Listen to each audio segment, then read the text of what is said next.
여러분 516장 오른길 따르라 의의 길 그 위에 보시면 어떻게 보면 제목 밑에죠. 왼쪽에 보시면 작곡자가 나옵니다. 누굽니까? 우리 제목이죠. 설교 제목이 되어 있습니다. 누굴까요? 헨리 니콜. 이 사람은 교회학교 선생님으로 오랫동안 헌신하며 주로 어린아이들을 위한 찬송을 굉장히 많이 지은 사람입니다. 물론 선교에 대한 마음이 굉장히 강렬했고요. 이 찬송은 어린아이를 위한 겁니까? 그죠? 아무래도 어린아이들에게는 조금 어려운 내용들이 많이 있습니다. 곡 자체도 그렇고. 그런데 왜 그렇게 어린아이에 헌신하고 사역하고 어린아이를 위해서 찬송을 짓던 그 헨리 니콜이 오른길 따르라 의의 길 516장을 찬송을 짓게 되었을까요? 그 사연이 있습니다. 이 곡은 특별히 선교사를 파송하는 입장에서 이 곡을 짓게 되었습니다. 한 번은 이 헨리 니콜이 어느 선교단체에 이렇게 초청을 받아서 갔습니다. 근데 그 청년들, 이제 선교사로 파송되기를 얼마 앞둔 훈련받은 그 청년들과 함께 손을 붙잡고 이렇게 기도하게 되었다고 합니다.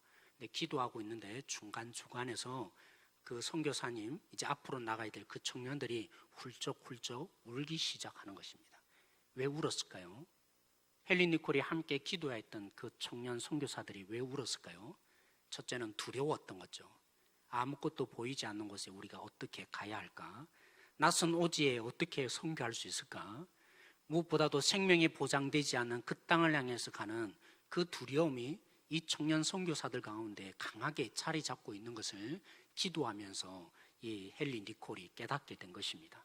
그 집회가 끝난 다음에 집으로 돌아와서 결국은 기도하게 되었습니다. 그 청년들을 향해서 하나님의 강한 능력으로 위로하시고 함께하여 달라고, 그 청년들의 마음에 자리 잡고 있는 이 공포심에서 예방시켜 달라고, 하나님의 저들의 마음을 깊이 만져달라고 헨리 니콜이 기도했던 거죠. 그렇게 기도하는 가운데 환상이 들리기 시작했습니다.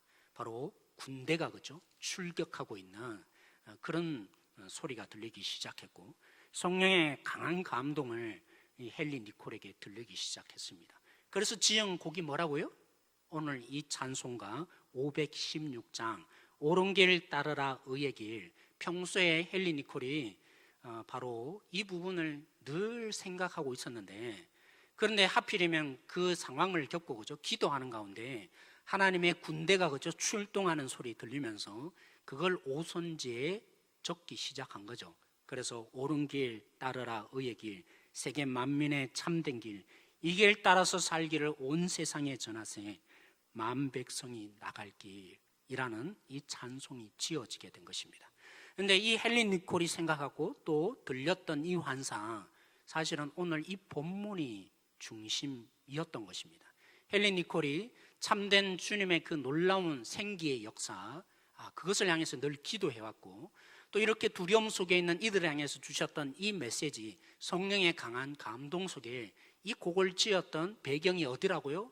바로 오늘 우리가 읽었던 에스겔서 37장, 이것이 근본이었고, 헨리 니콜이 그렇게 기도해왔고, 바로 그 내용을 그죠? 나름대로 가사로 지었고 곡을 붙여서, 그리고 결국에는 그 청년 선교사들이 가서 이 찬송을 불러서 그들이 담대함을 가지고 선교의 헌장으로 나갈 수 있도록 했던 것입니다.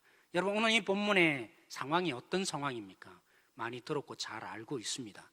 하나님이 그렇죠? 에스겔 선지자를 불러서 물론 여러 환상을 보여주지만 오늘 보여준 환상이 뭐였습니까? 마른 뼈의 환상이었습니다. 하나님이 에스겔을 데리고 가서 환상 속에 보여주었는데 마른 뼈였는데, 사실 그 마른 뼈가 누구였습니까? 이스라엘 백성들, 바벨론으로 포로 잡혀 있는 그 이스라엘 백성들을 하나님이 진단하시며 말씀하고 있는, 너희들은 이런 존재다 라고 사실은 하나님이 정확하게 그들을 보시며, 에스겔아 잘 보느냐? 이것이 바로 이스라엘 백성 지금의 상황이다. 바벨론으로 징계받아서 포로 잡혀 있지만, 그러나 어떤 상황이라고요?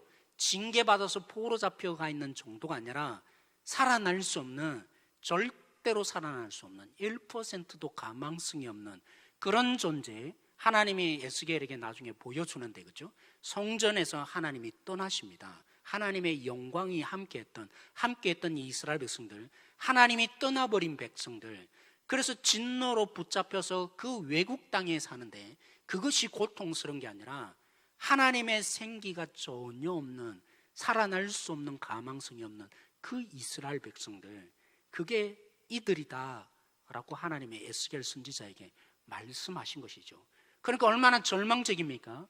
근데 왜 하나님이 이 환상을 보여주신 것입니까? 지금은 절망이고 살아날 수도 없고 죽음에 놓여 있지만, 하나님이 명령하여서, 그죠? 뼈들이 붓게 하고 살이 살아나고 근육이 생기게까지 합니다. 그 마지막 명령이 뭐였습니까? 생기야 그들 속에 들어가라. 그래서 뭐가 되었더라고요? 하나님의 군대가 되는 역사 일어납니다. 결국에는 이것이 언제 성취되었어요? 오순절 성령의 강림으로 이루어졌던 사건인 것을 우리는 잘 압니다. 사랑하는 성도 여러분, 오늘 어쩌면 이 이스라엘 백성들이 겪은 것처럼 참으로 절망적이고 죽음에 놓여 있다 할지라도 하나님의 생기가 불어넣어지면 뭐 한다고요? 하나님의 군대가 되는 역사 일어난다. 특별히 사랑하는 성도 여러분, 선교는 누가 합니까? 누가 하시죠? 성령이 하시는 것입니다. 사도행전을 읽어가면 읽어갈수록 참 사도들이라 하지만 얼마나 연약한지, 때로는 거죠, 자신의 세계에 갇혀서 하나님이 가라고 하는 것을 못 가요. 자신의 이 세계 속에 갇혀서 유대인 속에 여전히 머물러 있는 사도들, 그렇게 부활한 예수님을 경험하고 복음을 전하는 자로서 있음에도 불구하고 이방인과 손잡지 않는 사도들, 그리고 나중에는 바울과 바나바가 뭐해요? 분열을 일으켜요. 자신들의 선교적인 관점에 따라 데려가느냐 마느냐, 그렇게 어눌하게 그지없는 이 속에 그럼에도 불구하고 선교가 이루어져요. 왜요? 선교는 사람이 이끌어가는 게 아니라 하나님이 주도하시기 때문입니다. 성령이 이끌어가시기 때문입니다. 마치 에스겔 선지자가 보았던 것처럼 1%가 가망성이 없는 그들 속에 생기가 불어넣어져서 군대가 되는 것처럼 절망과 죽음과 좌절이 그들 속에 있다 할지라도 하나님이 주도하시고 성령이 이끄시면 되어지는 것이 선교인 것이죠. 그래서 우리는 고백해야 합니다. 저는 우리 교회가 올해만의 표가 아니라 앞으로 선교를 향해서 달려가기를 원합니다. 그래서 너무 아깝다. 어떤 장로님도 그렇죠. 목사님, 될 때까지 주제를 부르짖어야 안 되십니까? 그렇게 하나님이 저에게 들려주신 이유도 있는 것 같아요. 그래서 감히 말씀은 못 드리지만 올해 한 표로 그치지 말아야겠다. 그죠? 내 이웃을 내 몸과 같이 사랑하라. 이 주제는 그냥 이웃 사랑하자라는 정도가 아니라, 제가 오후 설교를 왜 한다고요? 왜 이렇게 다른 주제로 자꾸 들어간다고요? 선교에 대한, 하나님이 근본적으로 우리 속에 구원받은 우리 속에 이루시고자 하는 이 선교에 대한 마음들, 그 선교가 누구에서 주도된다고요? 성령이 주도해 가시는 것이다. 그렇죠? 우리가 하려고 하니까 그 니콜이 만났던 그 선교의 후원자들, 자신이 달려가고자 헌신했던 그들의 마음에 사로잡혀 있던 두려움, 내가 거기 가서 할 수 있을까? 나는 이러다가 죽는 거 아닌가?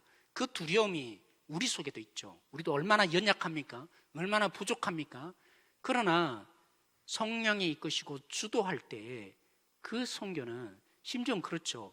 오늘 내가 복음을 전하는데 저들이 알아들을까? 너무 우리의 말이 어눌하잖아요. 때로는 이 말에서는 안 될 것 같아요. 그런데 성령이 그 속에 역사하실 때 가장 어눌한 말이라 할지라도 하나님이 역사하시면, 그리고 저들에게 내가 어떻게 다갔을까? 이런 모든 것이 결코 장애가 되지 않습니다. 성령이 이끄셔서 역사하실 때, 오늘 옳은 길 따르라 의의 길, 주님이 이끄시는 대로 우리가 순종하며 나갈 때 하나님의 강력한 역사, 마지막 주님이 오실 때, 언제 주님이 오신다고요? 땅 끝까지 복음이 전하여서 복음을 난 한 번도 듣지 못했다, 그런 변명이 생기지 않을 그날에 주님이 오신다고 했는데, 사랑하는 성도 여러분, 하나님이 우리 교회, 특별히 우리 성도를 통해서 정말 이 복음을 전하는 일, 선교의 현실이 일어나기를 원합니다. 그래서 우리 교회가 뭐 해야 될까요?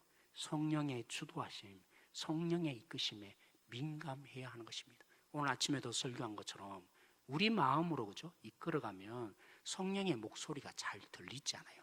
왜 기도가 우리 교회를 이끌어가야 합니까? 왜 우리가 말씀이 우리를 이끌어가야 합니까?